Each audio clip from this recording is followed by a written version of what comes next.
You're listening to episode 10 of the Fearless English podcast. Welcome to the Fearless English podcast, where it's all about helping you confidently communicate with anyone without compromising who you are. Let's get started, Fearless Learner. Hello, Fearless Learner. Today, I want to talk about how you can read more books. Now, I always have many students, colleagues, friends asking me how they can improve their reading. So I decided to record this episode to help you learn how you can start reading more.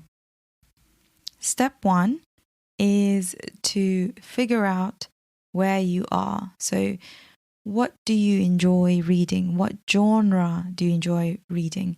I want you to do a little research, experiment, dabble with different types of genre and find out which genre you enjoy. Now, I've linked a website in the show notes that the O magazine have written, which is Oprah Winfrey's magazine. And she talks about all the different genres, and she also gives examples of the genres. So, for example, if you like detective and mystery, maybe you'll like stories from Agatha Christie. So click on the link in the show notes and you'll find out all the different genre and the recommended books. And this is when you can get started and learn more about what you enjoy and what you don't enjoy. Because a lot of people feel guilty about reading something, starting and feeling like they have to finish, which takes me to step number 2.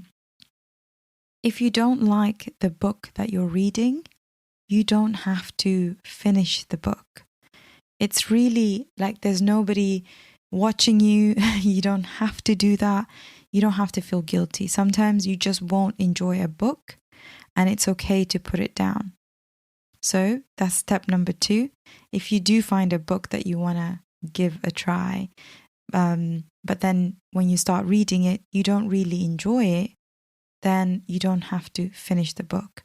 But what I do recommend is read at least the first 2 chapters, because that's when you're starting to get to know the characters, the setting, and so on. And usually this part is not as great as when you start to get to know the characters and so on. The next tip that I want to give you is you don't have to read in order to read, if that makes sense. You can also listen to someone else reading for you. And these days we have Audible and other apps that allow us to listen to someone else reading. So if you're not someone who enjoys reading, or you've given it a try, then Audible and other apps might help you, read without actually reading. Now, I usually read Audible when I'm outside, I'm at the gym, I'm cleaning the house. It's a great way to read when I can't read. So that's the next thing I want you to think about.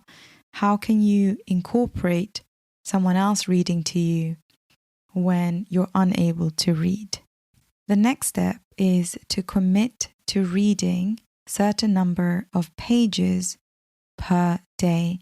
And also incorporate it into your daily routine. So either in the morning, the first hour in the morning, you read before, you start your day, or at the end of the day, you read when you're about to go to sleep.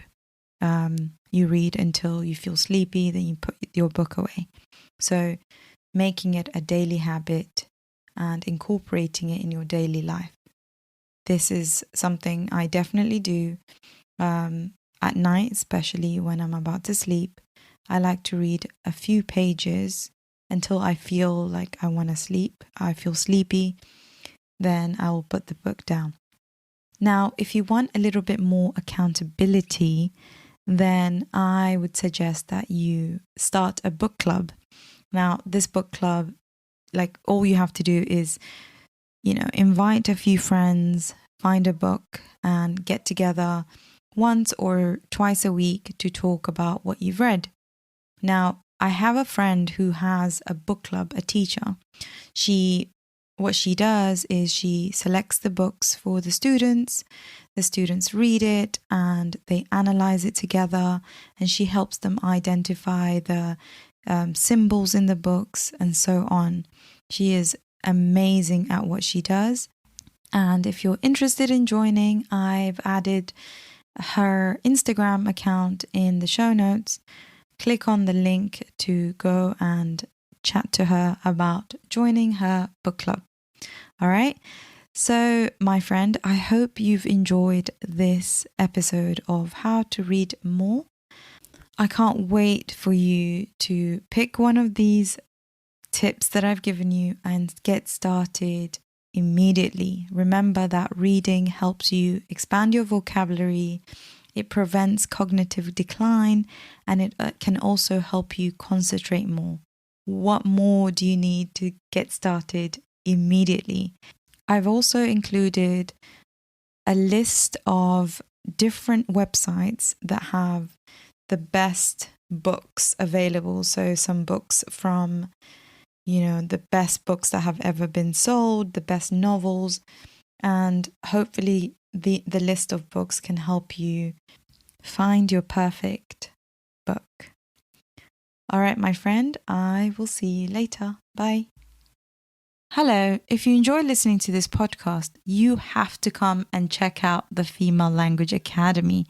It's my monthly membership for women where I provide lessons to help students develop their English fluency. All you have to do is go to www.blackboardenglish.com/FLA. That's www.blackboardenglish.com/FLA. See you in class.